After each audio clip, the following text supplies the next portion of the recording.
Hay varias maneras de implementar el tipo abstracto de datos de los árboles binarios. No obstante, en este curso nos vamos a centrar en una de ellas, que utiliza el concepto de nodo muy similar al que habéis visto ya con las listas enlazadas. Habría otras maneras, ¿no? Como por ejemplo meter todos los elementos de un árbol dentro de un array. Pero esto, claro, solo tiene interés para implementar unos tipos de datos muy específicos, como por ejemplo las colas de prioridad, que de todas maneras no vamos a ver en este curso. Así que en este vídeo nos vamos a centrar en la implementación basada en nodos. La representación que vamos a utilizar para los árboles binarios guarda cierta relación con las listas enlazadas, en tanto que utilizamos nodos que se apuntan unos a otros. Por eso yo llamo a esta implementación representación mediante nodos, porque hay otras maneras de representar los árboles binarios que no vamos a ver aquí. Bueno, pues supongamos que tenemos el árbol de aquí de la izquierda. Cada nodo del árbol lo puedo representar mediante un registro que tiene tres componentes, una de ellas con el valor contenido en el interior del nodo y otras dos que son punteros a las raíces del subárbol izquierdo y al subárbol derecho respectivamente. En el caso de que un nodo no tenga alguno de los hijos, como por ejemplo las hojas, o como por ejemplo este de aquí, que no tiene hijo derecho, bueno, pues en este caso consideramos que el puntero es null pointer, que lo vamos a representar con este símbolo, al igual que lo hemos hecho con las listas enlazadas. Bueno, pues esto sería la representación de un nodo en C++, mediante un registro que vamos a llamar treeNode. Tenemos un elemento de tipo t, que va a ser una variable de plantilla, y dos punteros a treeNode, el izquierdo y el derecho. Vamos a añadir un constructor a treeNode para que sea más fácil crearlos. Este constructor recibe el puntero al hijo izquierdo, el elemento y el puntero al hijo derecho e inicializa los atributos correspondientes con los valores de los parámetros. Hasta aquí los nodos, pero claro, queremos definir el tipo abstracto de datos árbol binario. Pues lo vamos a hacer mediante una clase que se llama binTree. Dentro de esta clase se define el tipo treeNode, que es el que os he enseñado antes en la diapositiva anterior, y un atributo rootNode, que es un puntero a la raíz del árbol.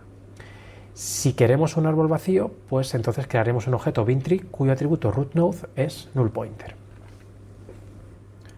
Ya tenemos la representación, veamos ahora cómo se implementan las operaciones que hemos enumerado en el vídeo anterior.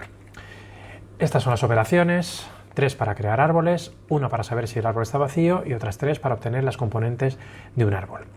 Y esta es la interfaz que voy a tener para la clase binTree.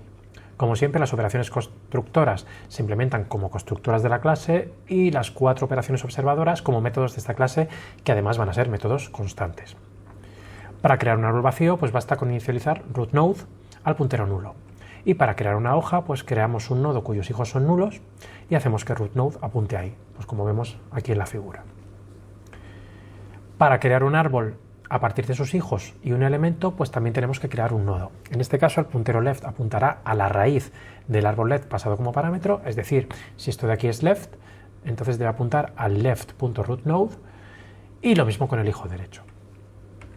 Con respecto a las operaciones observadoras, pues root se limita a devolver el valor contenido en el nodo raíz. Left construye un nuevo árbol binario cuya raíz apunta al hijo izquierdo del nodo raíz. Vamos, algo como esto. Y devuelve también el árbol binario recién construido. Para write, que no lo he mostrado aquí, el código es el mismo. Y para empty, basta con comprobar si el puntero a la raíz es nulo o no. Una cosa bastante interesante cuando se presentan árboles es saber cómo se presentan por pantalla y cómo se leen de teclado. En la diapositiva yo puedo tener representaciones gráficas muy bonitas con sus nodos y sus aristas. Pero claro, si tengo que imprimir algo parecido por consola, pues lo tenemos bastante complicado. Nosotros nos vamos a conformar con una representación algo más modesta, como la que veis aquí. Esto que veis aquí es la representación del árbol de la izquierda. Significa, por ejemplo, que el nodo más tiene dos hijos, que es el árbol 3, y luego el árbol cuya raíz es por y cuyos hijos son el 9 y el 7. Y luego cada hoja se representa de esta forma de aquí, que indica que la raíz es 3 y que los hijos izquierdo y derecho son vacías. En general, el árbol vacío lo vamos a representar con el carácter punto. Y luego el árbol no vacío lo vamos a representar mediante 3 cosas que van delimitadas por paréntesis. La primera es la representación del subárbol izquierdo, la segunda es la raíz y la tercera es la representación del subárbol derecho. Bueno, pues vamos a implementar esto. Supongamos que define una función que se llama displayNode, que recibe un puntero a un nodo e imprime la parte del árbol que tiene ese nodo como raíz.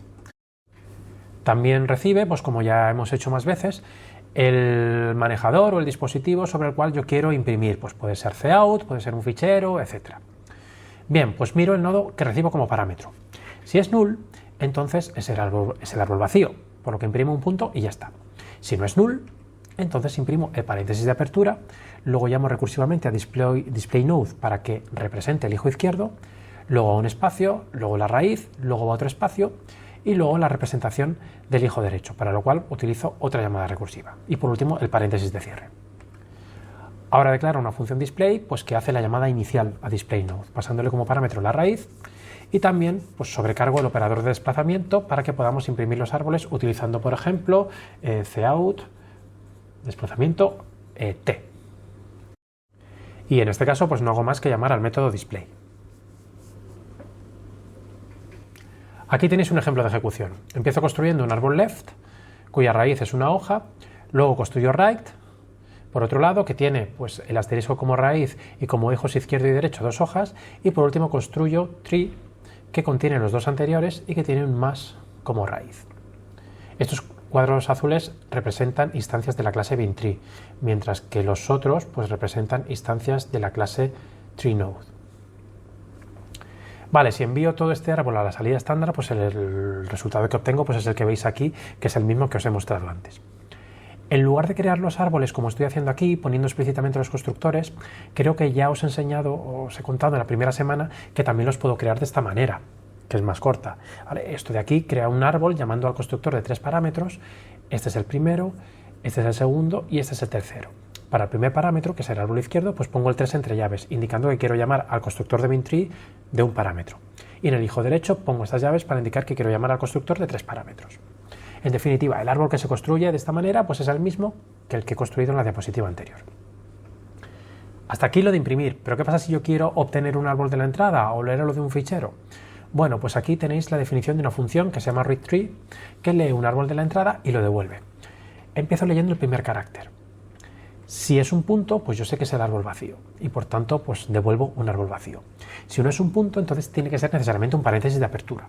Entonces, leo recursivamente el hijo izquierdo, luego leo el elemento, que en este caso es el más, luego leo el hijo derecho recursivamente y por último leo el paréntesis de cierre y compruebo que realmente es un paréntesis de cierre. Y ya por último pues devuelvo el árbol resultante. Bueno, pues ya tenemos casi todo lo que necesitamos en nuestra clase BinTree, pero aún nos falta algo, que es el destructor. Para crear un árbol, si os habéis fijado, estamos creando mediante new varios nodos en el heap y no los estamos liberando por ningún sitio. ¿Y por qué he dejado esto para el final? Pues porque no es fácil. De hecho, vamos a ver cómo se hace en otro vídeo, porque en este solo os voy a contar el problema que va a aparecer. Supongamos que tenemos este código de aquí. Yo empiezo creando un árbol llamado común, que tiene esta pinta de aquí. Ahora creamos otro T1 que tiene común como su hijo derecho. Y lo que saldría es esto de aquí. Por otro lado, creo otro árbol T2 que tiene común como hijo izquierdo. Y obtengo esto de aquí. Y ahora viene lo divertido. Tengo 2 árboles que comparten un subárbol. ¿Cómo libero esto? ¿Qué es lo que tendrían que hacer los destructores de T1, T2 y común?